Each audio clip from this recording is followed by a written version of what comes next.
माझा आणि मम्माचा बॉन्ड वेगळंच आहे. परवाची गोष्ट आहे, मी फ्रेंड सोबत गेले होते आमच्या आंबेडकर गार्डन मध्ये आणि तिथं पोहोचून फक्त आईस्क्रीम खात होतो. आईस्क्रीम संपायच्या आतच पप्पांचा फोन आला की बाळ कुठेस. मी म्हटलं काय झालं, मी गार्डन मध्ये.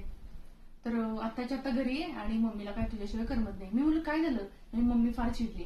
मी फ्रेंड्सने सांगून घरी वगैरे आले आणि डोर नॉक केलं. पप्पांनी दरवाजा उघडला. दरवाजा उघडल्या मी फक्त तिरक्या नजरेने मम्मीकडे बघितलं. मम्मी अशी रागात बसली होती. तिच्या एका हातात लाटणं होतं, दुसऱ्या हातात झाड होता. मी लगेच माझी नजर शिफ्ट केली पप्पांकडे. पप्पा म्हणले आलीच बाळा. मी म्हणलं हो. मी तिच्याकडे बघितलंच नाही. मी बघूच शकत नाही. माझा काही तिच्यावर हेट्रेट वगैरे काही नाहीये. ती एक उत्तम स्त्री आहे. तिने जन्म दिलाय, तिने आमच्यासाठी खूप काही केलंय, रात्र अजून करतीये, पण तरीही मी बघितलंच नाही. मी पप्पांना सांगितलं मी रूम मध्ये जाते आणि मी तिच्याकडे बघताच गेले आतमध्ये. रूम मध्ये गेल्यानंतर बेडवर बसले थोड्या वेळासाठी. काही क्षणापुरता आनंद मिळाला. त्याच्यानंतर माझ्यासोबत जे काही झालं ते मी तुम्हाला शब्दात सांगूच शकत नाही.